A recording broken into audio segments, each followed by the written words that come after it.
안녕하세요. 벌써 2023년의 절반이 지나가고 있네요. 올해는 저한테 새로운 인생을 시작하는 한 해였습니다. 2022년도까지 제 인생은 죽어있는 인생이나 다름없었거든요.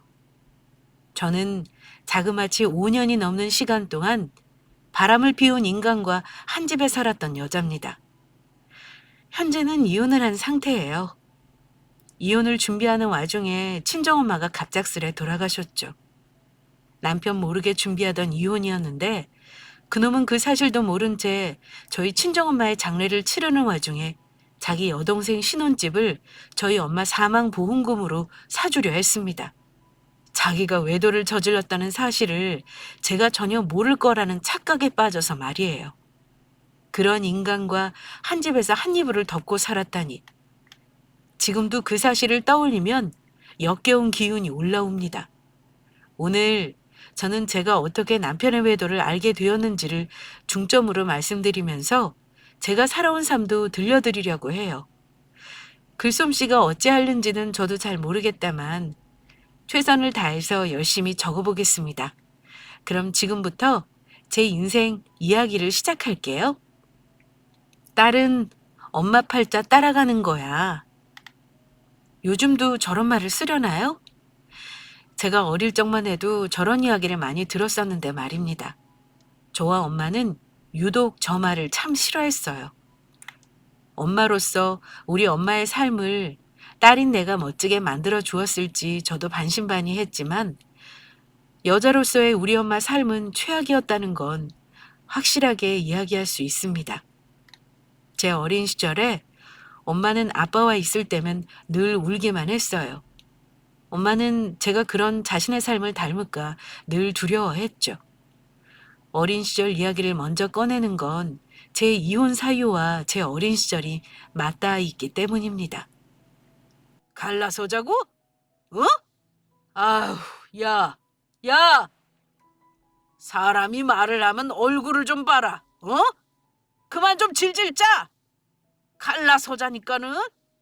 야, 이거는 네가 양심상 나를 좀 이해해줘야 하는 거 아니냐? 네가 친정이 있어 뭐가 있어? 아니면 네가 능력이 있어서 내 뒷바라지를 제대로 해줄 수가 있어? 어? 아들도 못 낳아. 고작 딸년 하나 낳아놓고서 애도 못 가져. 아이고, 야, 이 정도면 너 나한테 진짜 감사해야 하는 거 아니냐? 다른 놈들이었으면 너 같은 거 진작에 두들겨 패서 내쫓았어. 알아? 그러니까 우리 어머니가 너랑 나랑 결혼할 때 너한테 준 그 땅 문서 그것만 내놓고 나가. 갈라서 자고. 나가려면 그냥 당신 몸뚱아리만 챙겨서 나가. 그래, 친정도 없고 아무것도 없어서 아주 내가 죽일년이다. 죽일년이야. 오죽 네가 못났으면 어머님이 아들인 너한테가 아니라 나한테 그 땅 문서를 넘겨주고 가셨을까. 어? 아이고, 창피하지도 않니? 네 자식 앞에서? 다른 년이랑 눈 맞아서 나가 살겠다고 땅 문서나 내놓으라고? 동네방네 사람들 다 들으라고 소리치는 거 너 그거 창피하지도 않아? 하기야 네가 창피한 걸 아는 인간이면 애초에 다른 년이랑 놀아나지도 않았겠지. 어? 평생을 평생을 평생을 그렇게 이 여자 저 여자 그저 여자 몸은 침 질질 흘리면서 사람을 힘들게 하더니만은 자식 낳으면 남자는 철든다더라. 조금만 참아라. 나 어머님이 나한테 해주시는 그 말 하나만 믿고 꾹꾹 참고 살았어. 알아? 너는 인간이 아니야. 어? 인간이 아니지.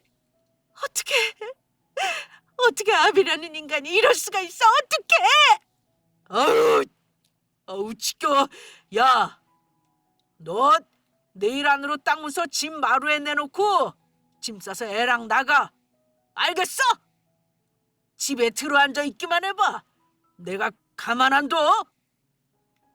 제가 기억하는 어린 시절부터 아버지는 늘 여자 문제로 엄마를 속썩였습니다. 어렴풋이 나는 기억으로는 아버지가 자기와 외도를 하던 여자들을 집에 데리고 왔던 적도 몇 번 있었던 것 같아요. 작은 엄마라고 부르라면서 제게 인사를 하라고 시키기도 했었죠.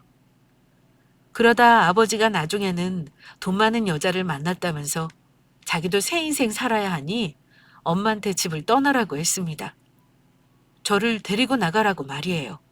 그 와중에 할머니가 엄마한테 주었던 땅 문서는 내놓고 가라고 했었죠. 엄마는 절대 그럴 수 없다고 했습니다. 내가 왜 이 집에서 나가야 하며 땅 문서를 왜 내놓아야 하냐고 말이에요. 맞죠? 새 살림 차리고 싶으면 자기가 만났다는 그 돈 많은 상가녀 집에 가서 살면 되는 거잖아요? 제 아버지였던 사람은 어지간히 저랑 엄마를 자기 인생에서 지우고 싶었나 봅니다. 일단 저희 모녀를 내쫓고 보자는 심상이 느껴졌거든요.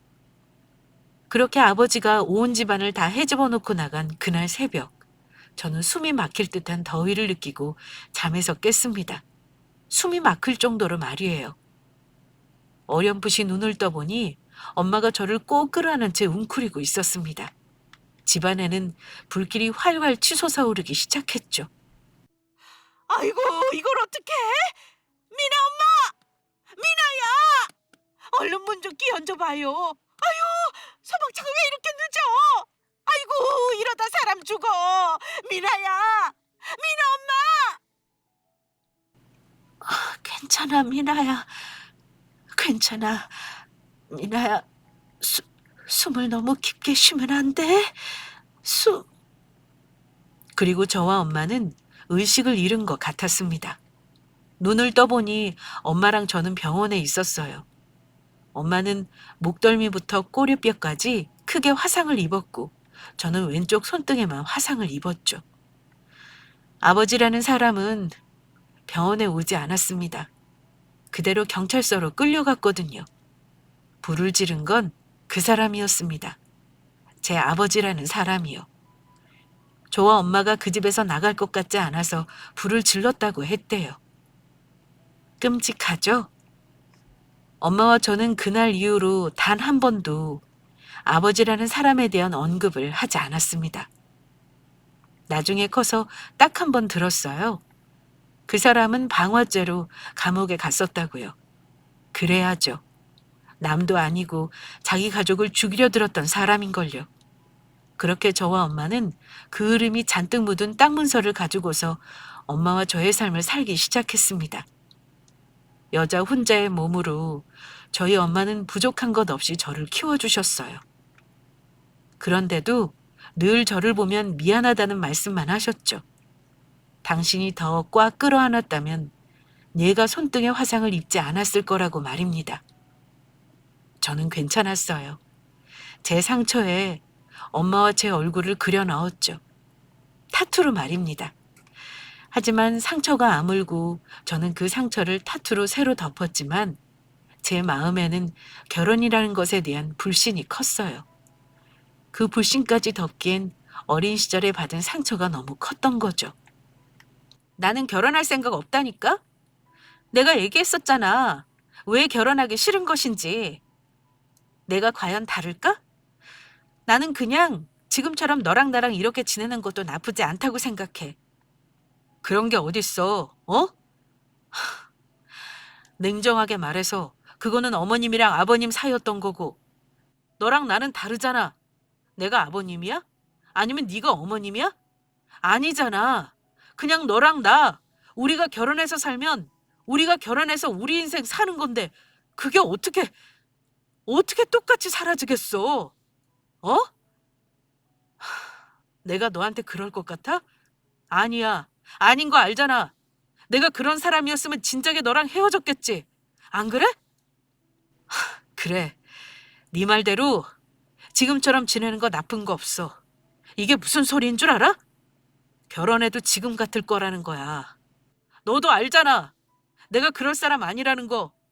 나도 네가 그럴 사람 아닌 거 알고. 그런데 대체 뭐가 문제라는 거야? 어? 저는 전 남편과 3년의 연애를 했습니다. 그중에 1년은 함께 지냈어요. 그러면서 그 사람은 저와 결혼을 하고 싶어 했죠. 당시에도 적지 않은 나이였던 터라 그 사람 집에서는 결혼 이야기가 나온 상태였고요. 저희 엄마는 홀어머니 밑에서 자란 저를 좋게 봐주는 것에 그저 고마워만 하셨습니다. 사돈들 그 사람들이 얼마나 양아치 같은 인간들이었는지 모른 채 말이에요. 물론 그건 저도 마찬가지였죠. 저와 너무 결혼하고 싶다고, 정말 잘 살 수 있다고 울며불며 매달리던 그 남자가 그토록 인간 쓰레기일 줄이야 꿈에도 생각 못했으니까요. 결국 저는 그 사람과 결혼을 하게 되었습니다. 한 번도 결혼에 대해 생각을 하지도 않았었고 결혼에 대해서 불신이 가득했던 제가 결혼을 하고야 말았죠. 아이를 갖지 말자는 남편의 말에 저도 동의했어요. 그래서 저희 부부는 6년의 결혼 생활 내내 둘이서만 생활을 했습니다. 그런데 그게 다 이유가 있었던 거였어요. 미안. 당신 남편이 회사에서 너무 인기가 많아서 그런 걸 어떻게 하겠어? 안 그래? 출장 다녀오면 내가 고생했다는 핑계로 휴가 바로 쓸게. 그때 우리 같이 여행 다녀오자. 저랑 남편은 똑같은 업계에서 일했습니다. 출장도 많고 외근이 많은 직업이었던 터라 저는 남편의 일정을 이해했어요. 평일 주말할 것 없이 일이 많은 직업이었으니 말입니다. 저는 그걸 이해해 줬었는데 그놈은 그걸 이용해서 두 집 살림을 했었네요. 지금도 정확히 기억이 납니다. 그날은 남편과 제 결혼기념일이었죠. 퇴근 뒤에 좋은 곳에 가서 같이 저녁을 먹기로 했었는데 그날 저는 최악의 하루를 보냈습니다. 점심시간에 맞춰 걸려온 전화 한 통 때문이었죠. 저 시민보 씨를 만나고 있는 사람이에요. 드릴 말씀이 있어서 연락드렸어요. 오늘 결혼기념일이시죠? 그거 아는데 저도 꼭 드릴 말씀이 있어서 연락드렸어요. 점심시간이 이쯤 맞으시죠? 얼굴 뵙고 직접 말씀드려야 할 일이 있어서요. 회사 근처 카페에서 기다릴게요. 본인은 제 남편을 만나고 있는 사람이라면서 남편의 상간녀가 제게 전화를 걸어왔습니다. 제 회사가 어디인지도 알고 그날이 저희 부부의 결혼 기념일이라는 사실도 알고 있더군요. 저렇게까지 저와 그 사람에 대한 걸 알고 있는데 모른 척 할 수 없는 일이었습니다. 전화를 끊자마자 머리가 터질 듯이 아파져서 그냥 반차를 썼죠. 장소는 일부러 회사와 동떨어진 곳으로 잡았습니다. 혹시나 주변 사람들이 그 모습을, 그 대화를 들을 수도 있을 것 같아서 말이에요. 자리에 나가보니 제 또래로 보이는 여자가 앉아 있었어요. 드라마에 나오는 것처럼 표독스럽게 생겼다거나 뻔뻔한 태도를 보이지도 않았죠. 그냥 평범한 사람이었습니다. 그 여자는 저를 보자마자 고개를 숙이며 인사를 했어요. 그리고는 이내 눈물을 뚝뚝 흘리며 정말 죄송하다고 이야기를 하기 시작했죠. 이런 말씀 드리는 거 정말 당장 맞아 죽는다고 해도 할 말이 없는 거 아는데 저도 제가 미친 소리 한다는 거 아는데요. 그래도 어쩔 수가 없어서요. 정말 죄송한데 제발 그 사람이랑 이혼 좀 해주세요. 저한테 욕하셔도 좋고 여기서 저 때리셔도 좋고 당장 제 회사에다 저 불륜 저질렀다고 얘기하셔도 괜찮거든요. 그냥 그 사람이랑 이혼만 해주시면 저 다 괜찮아요. 제가 임신을 했는데요. 그 사람도 그거 알고 있어요. 저희 만난 지도 5년이 넘었어요. 죄송해요. 저라도 안 만났어야 했는데 정말 죄송합니다.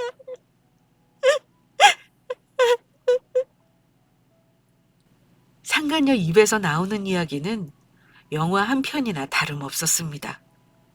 제 남편이었던 그 자식은 저와 결혼하고서 1년쯤 되었을 무렵부터 그 여자를 만나왔더라고요. 더군다나 저한테는 우리 아이를 갖지 말고 둘이서 잘 살아보자라고 했던 그 사람은 상간녀와의 사이에서는 이미 2번의 유산 그리고 또다시 임신을 반복해 왔었습니다.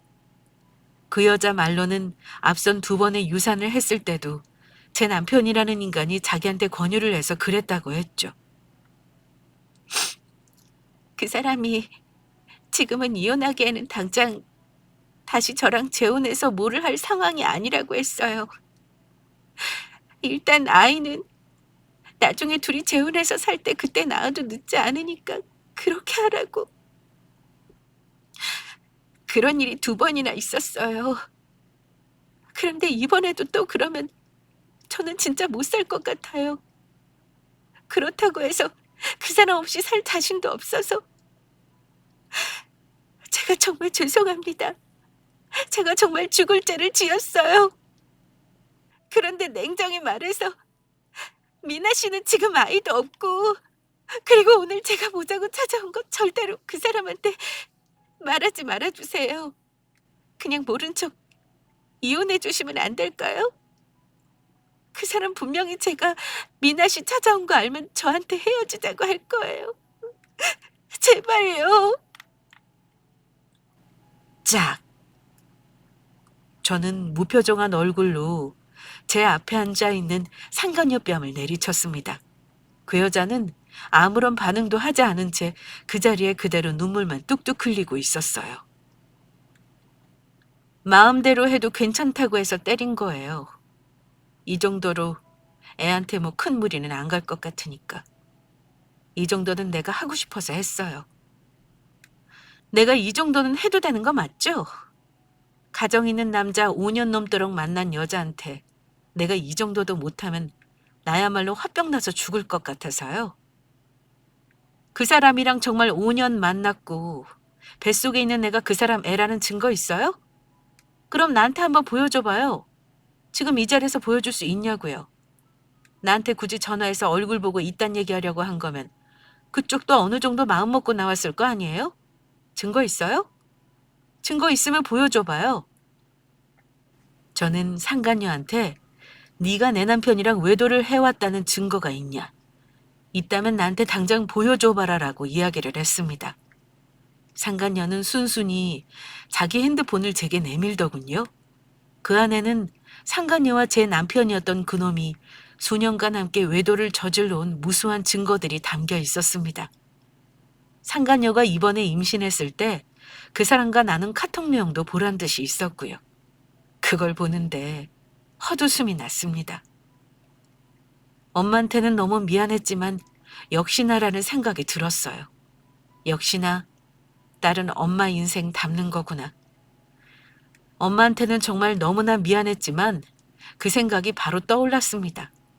더 비참해지고 싶지 않았어요. 저는 상간녀에게 모든 증거를 나한테 다 넘겨라라고 이야기를 했습니다. 그 여자는 순순히 제게 모든 증거 자료를 넘기더군요. 그런 인간이 뭐가 좋다고. 나한테 와서 이렇게까지 빌기까지 해요? 애한테 미안하지도 않아요? 애 생각해서라도 인생 제대로 살아요.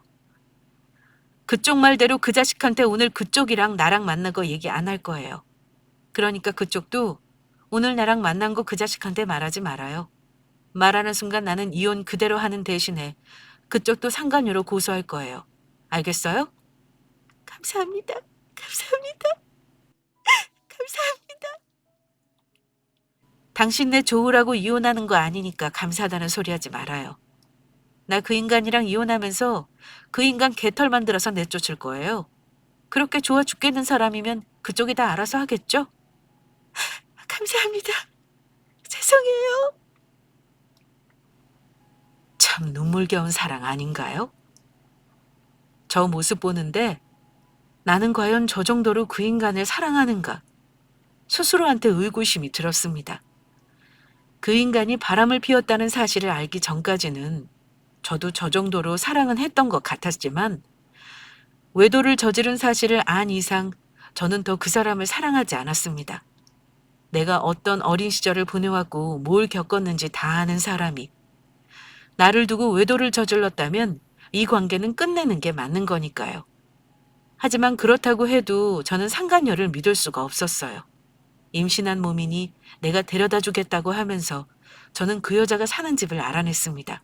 그리고 매주 주말마다 저는 그 집 근처에서 잠복 근무했어요. 얼마 안 가 눈으로 직접 보게 되었죠. 남편이라는 인간이 상간녀와 다정하게 그 집을 드나드는 걸 말입니다. 최종적으로 그 장면을 촬영하면서 저는 이혼에 필요한 증거를 확보했어요. 이제 그 다음 문제는 친정엄마한테 이혼하려 한다는 사실을 알리는 게 문제였죠.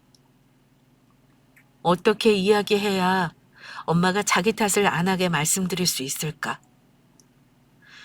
이혼을 하는 건 아무렇지 않았는데 엄마한테 이혼 사실을 알려야 한다는 것이 죽기보다도 싫은 숙제였습니다.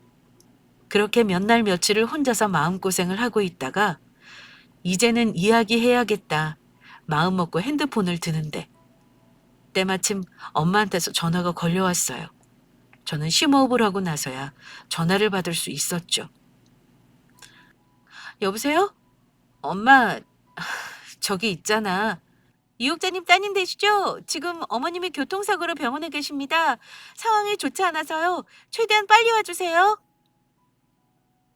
엄마한테서 걸려온 전화. 엄마 목소리 한번 듣지 못하고 엄마와 이별을 하게 될 줄은 몰랐습니다. 음주운전 차량에 치인 엄마는 제 얼굴 한번 봐주지 못한 채 돌아가셨어요. 미친 사람처럼 찾아간 병원에서 제가 마주한 건 이미 숨이 끊어진 엄마의 모습이었습니다. 피딱지도 제대로 닦아내지 못한 엄마의 모습 말이에요. 요즘같이 의료 기술도 발달되어 있는 세상에 엄마는 60대 중반의 나이도 넘기지 못한 채 허망하게 돌아가셨습니다. 음주운전 차량의 말이에요. 그래서 저는 더욱더 음주운전 관련 사고를 혐오하고 싫어하게 되었습니다. 그런 인간들 그냥 죽을 거면 자기네들 혼자 죽었으면 좋겠어요. 그렇게 엄마를 갑자기 떠나보내게 되면서 이혼은 잠시 뒤로 밀릴 수밖에 없게 되었죠. 어떻게 장례를 치른 것인지 내가 무슨 일을 겪었던 건지 저는 체감도 할 수가 없었습니다. 집에 돌아오고 냉장고 안에 있는 엄마가 해준 반찬을 보고 나서야 깨달았어요. 반찬통을 끌어안은 채 미친 듯이 울기만 했습니다. 지금도 엄마가 해주셨던 반찬이 냉동실에 있어요. 엄마가 너무 보고 싶어서 죽을 것 같을 때 그때 한 번씩 그 반찬통을 꺼내봅니다.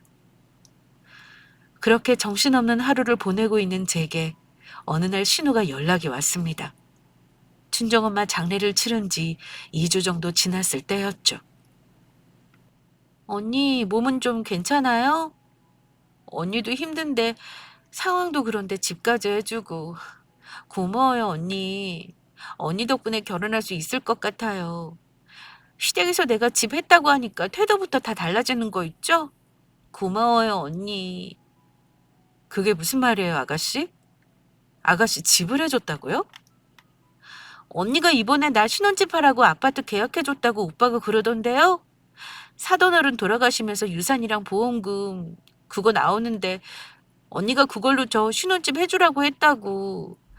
하나밖에 없는 신우인데 이런 데 쓰는 거면 돌아가신 사돈어른도 좋아하실 거라고. 그러면서 언니가 계약하라고 했다고 했는데. 이 미친놈이 저희 친정엄마가 돌아가신 와중에 자기 여동생 결혼하게 하려고 덜컥 집을 계약하겠다고 했다는 겁니다. 저희 엄마가 돌아가시면서 나오는 사망보험금과 엄마가 남겨놓으신 유산을 가지고서 자기 혼자 머리를 굴린 거였죠. 떡줄 놈은 생각도 하지 않고 있는데 자기 혼자 북치고 장구치고를 다 한 것이었습니다. 아, 나는 무슨 소리인가 했어요. 제가 요즘 정신이 좀 없어서. 아가씨, 그게 정확히 얼마짜리였죠? 제가 엄마 일 때문에 뭐가 어떻게 지나갔는지 기억을 잘 못해서. 그때 오빠가 알아본 거죠? 집이랑 이런 거 다 금액 맞춰서. 네. 아우, 언니, 나 깜짝 놀랐잖아요. 오빠 혼자서 설레발 친 줄 알고. 그때 오빠가 대충 이것저것 계산해 보니까, 아니, 대충이 아니라 사돈어른께서 이전에 사망보험 말씀해 주셨던 적 있다고 그거 기억해서 보험금 대략적으로 잡고 그 다음에는 사돈어른 갖고 계신 땅이랑 집 이런 거 시세 확인해서 오빠가 계산했거든요. 그리고 저한테 금액 말해줘서 제가 집 알아본 거예요. 최대한 마음을 차분하게 가라앉힌 뒤 신우이에게 차근차근 물어보았습니다. 내가 그 계약금을 준 것처럼 말이에요. 그러면서 핸드폰 통화 내용을 동시에 녹음하기 시작했죠. 신우이가 이야기하는 내용을 듣는데 아주 가관이더라고요.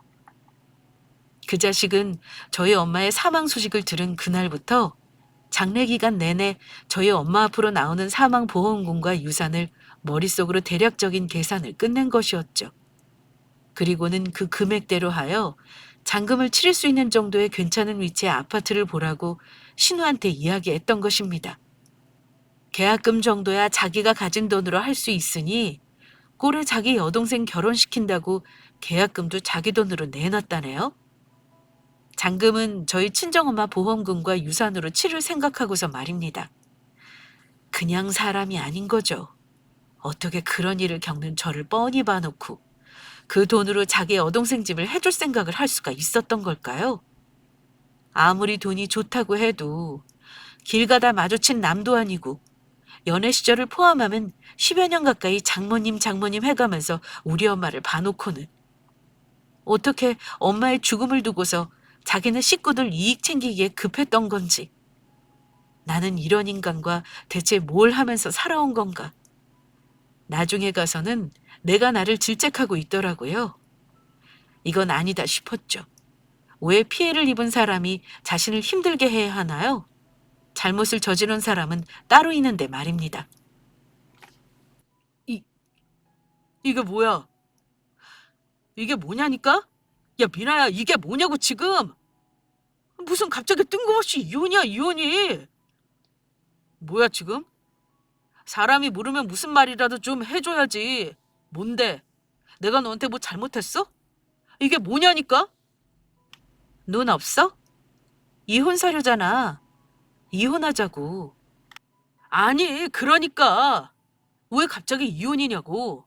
내가 너한테 뭐 잘못한 게 있으면 있다고 얘기를 좀 해주던가. 아니면 나한테 뭐 서운한 게 있으면 서운하다고 말을 하면 될 거 아니야. 우리가 무슨 어린애들이야? 이혼이 무슨 장난인 줄 알아? 아, 뭔데? 아, 뭐 때문에 그러는 건데? 야, 여보. 나 장모님 장례 기간 내내 당신이랑 같이 고생고생 해가면서 오는 조문객마다 다 인사드리고 챙겨드리고 내가 당신한테 최근에 뭐를 그렇게 잘못했는데? 어? 그 인간은 제가 내민 이혼 서류가 말도 안 된다면서 펄쩍펄쩍 뛰었습니다. 자기가 잘못한 게 없는데, 아무리 생각해도 잘못한 게 없는데 자기가 왜 이혼을 해야 하냐면서 말이에요. 자기는 남편으로서 사위로서 부족한 것 없이 행동했는데 왜 이혼을 해야 하는지 모르겠다고 했습니다. 뻔뻔하죠? 그냥 사람이 아닌 거죠. 사람이라면 자기가 한 짓이 있는데 저렇게까지 당당하게 이야기할 수는 없을 테니 말입니다. 저는 아무 말 없이 제가 신우이와 나눈 통화 내용을 재생시켰어요. 신우이와 제가 나누는 대화 내용이 한 문장 한 문장 들려 나올 때마다 그 자식의 얼굴 역시 한 단계 한 단계 어두워지기 시작했죠. 네가 뭘 잘못했는지 모르겠다길래. 이것만 있는 줄 알아? 너 조금 있으면 애 아빠 된다면서? 애 둘까지 감당하기 힘들어서 나한테는 애 낳지 말자고 한 거야? 이거 너도 봤어? 아, 봤겠네. 그 여자가 나한테 이거 보여주더라. 너랑 사이에서 세 번째 생긴 아이라고. 그런데 이번에는 무조건 아이 낳고 싶은데 네가 애 또 지우라고 할 것 같다고. 그러지 말고 그냥 너랑 이혼해주면 안 되냐고. 여기 이것도 보여? 이거는? 여기도 있네.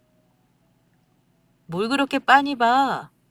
그렇게 보면 여기 찍힌 사람이 네가 아닌 게 되겠어? 미, 미나야, 그게 이게 내가 실수한 거야. 내가 작년에 잠깐 만났는데 그래 작년에 잠깐 만난 것도 결혼한 사람이 다른 여자를 만난다는 자체가 잘못된 건 내가 알아. 내가 정말 잘못했어. 그리고 이 여자 이거 지금 쇼하는 거야. 내가 무슨 애를. 끝까지 거짓말하네. 작년?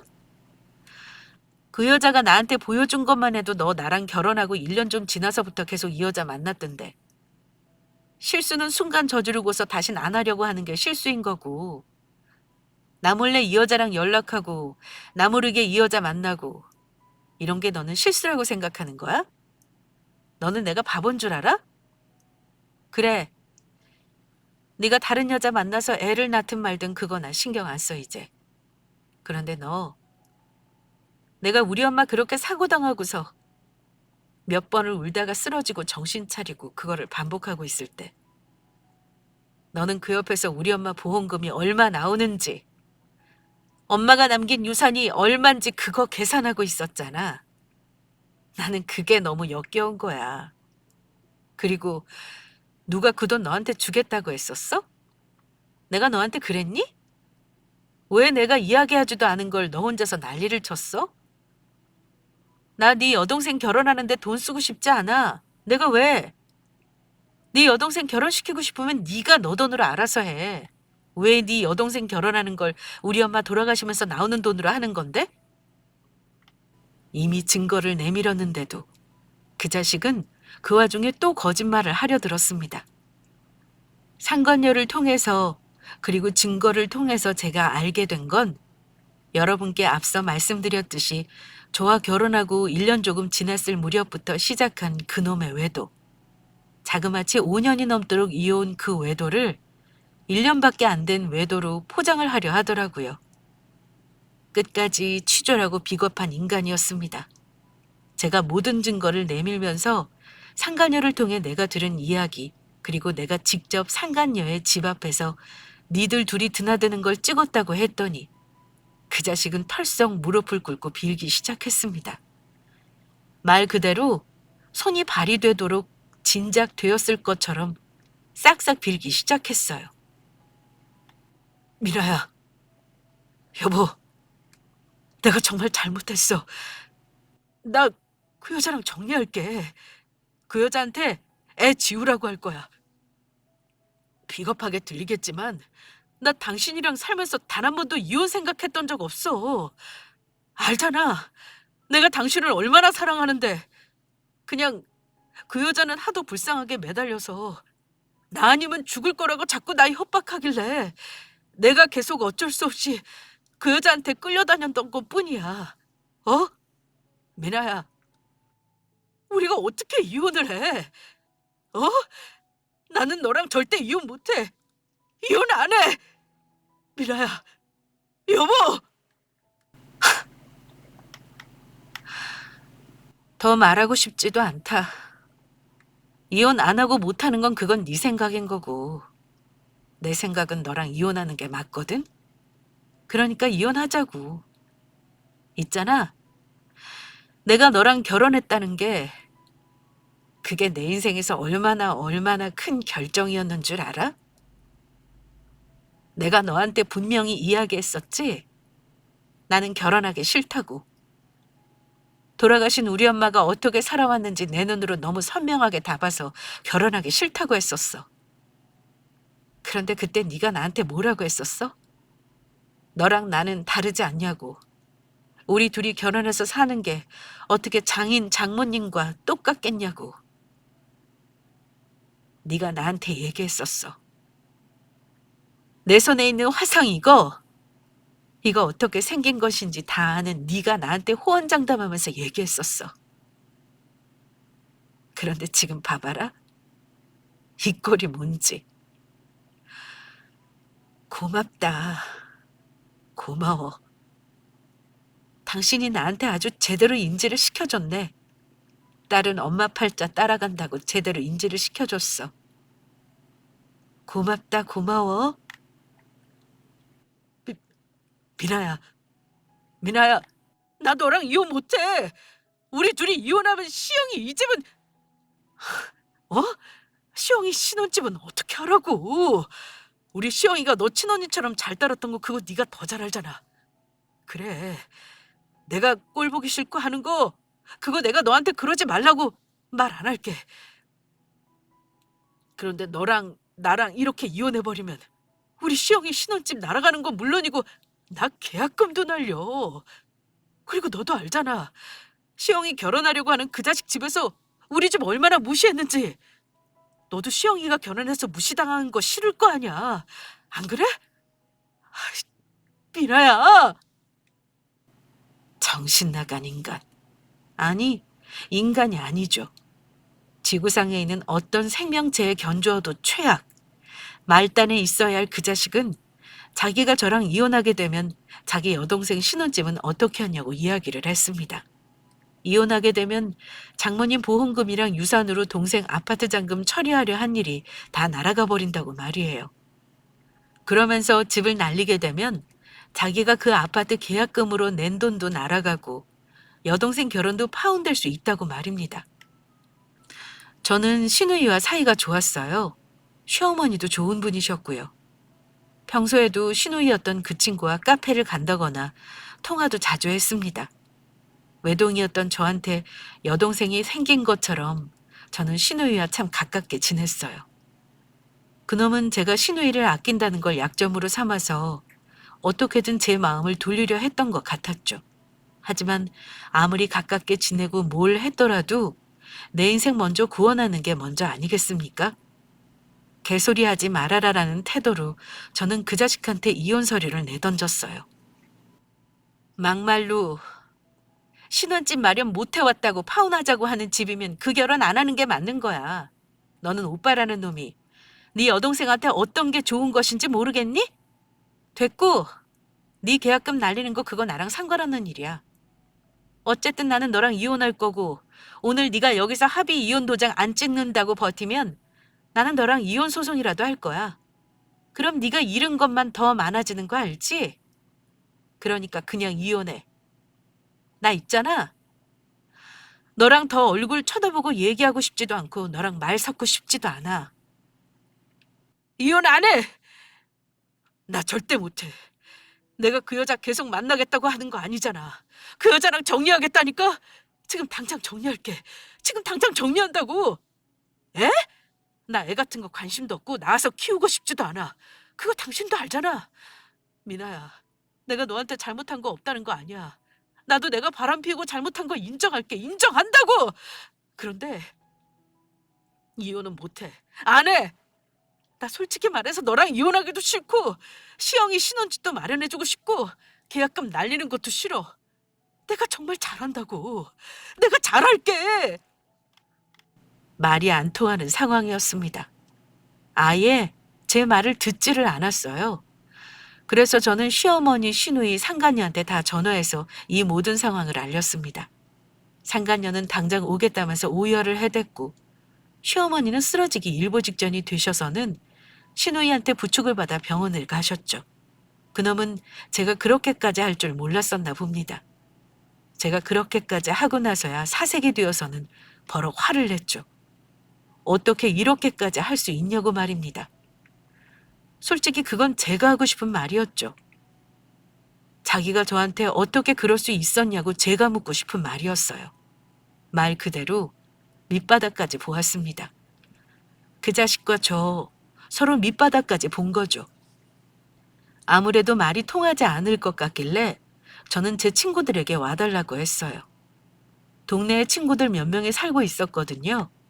친구 중에는 체육관을 운영하는 남자인 친구도 있었고요.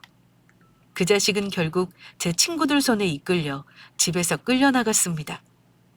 캐리어 2여 개에 담긴 자기 짐과 함께 말이에요. 합의 이혼도 싫다 하니 저는 이혼 소송을 진행했습니다. 유책 배우자인 그 자식한테 위자료 청구를 하였고 상간녀에게도 소송을 걸었죠. 원래 상간녀 소송까지 할 계획은 없었는데 끼리끼리 만나는 게 맞았나 봐요. 아니, 위자료를 달라고 하면 어떡해요? 미나 씨, 저 미나 씨 그렇게 안 봤는데 사람이 어쩜 그래요? 저 임신했다는 것도 알고 있으면서 앞으로 애 태어나면 들어갈 돈이 얼마나 많은데 그 사람한테 위자료까지 청구하는 게 어딨어요? 전화기 이리 줘봐. 야, 너 진짜로 나한테 위자료 청구했더라? 나 너한테 그 위자료 못 줘. 알아? 나 너 때문에 시영이 아파트 계약금까지 날렸고 시영이 이제 결혼해서도 너라는 여자 하나 때문에 걔 평생 자기 시부모한테 눈칫밥 먹고 살게 생겼어. 알아? 둘이 아주 똑같죠? 그렇게 눈물 콧물 짜면서 저한테 제발 이혼해달라고 하던 상간녀는 태도를 바꿔먹었어요. 왜 위자료를 청구했냐? 우리가 애 키울 때 돈이 얼마나 많이 드는데 라며 자기네들 애 낳고 키워야 하니 당장 위자료 청구를 취소하라고 연락을 해왔습니다. 남편이었던 그놈은 제가 이혼을 하자고 해서 장모님 유산이랑 보험금으로 치러야 했던 아파트 잔금 못 내서 여동생 집도 날리고 자기는 그 아파트에 걸었던 계약금까지 날렸다면서 제게 징징거리더군요. 참, 사람 아니죠? 요요상종. 둘이 잘 만난 것 같았습니다. 저는 제가 계획했던 대로 위자료 청구 상간녀 소송 그대로 진행했습니다. 이혼을 진행하면서 신우이한테 전화가 걸려왔었어요. 고생 많았다고 오빠 때문에 상처받게 해서 미안하다라며 전화를 해왔죠. 그러면서 알게 된 사실인데 그 자식이 계약금 100만 원 걸어두고서 그 난리를 친 거라네요. 사실 500만 원은 걸었어야 했는데 그것도 사정사정해서 100만 원만 걸었답니다. 직거래를 했던 모양인데 잔금 일정 미루는 것도 하루 이틀이고 결국은 계약금 날리고 계약이 해지된 거였어요. 끝까지 치사한 인간이죠? 그렇게 저는 작년까지 치열한 삶을 살아왔습니다. 제가 왜 2023년이 새로 맞이한 인생 같다고 말씀드렸는지 이제 이해가 가시려나요? 현재 저는 살던 지역에서 벗어나 새로운 곳에 정착했습니다. 해외로 말이에요. 타이밍 좋게 회사에서 해외 지사 발령이 있어서 제가 지원했습니다. 훌훌 털고 가벼운 마음으로 살아가고 싶어서 말이에요. 제 이야기는 여기까지입니다. 제가 그동안 겪어온 일 참 정신없죠. 지난 날이 똥차가 들끓었다면 앞으로 펼쳐질 제 앞날엔 뻥뻥 뚫린 고속도로가 펼쳐지겠죠? 그럼 여러분들 인생에도 고속도로 같이 뻥뻥 뚫린 길이 펼쳐지길 바라며 저는 이만 글을 마칩니다. 긴 이야기 들어주셔서 감사합니다.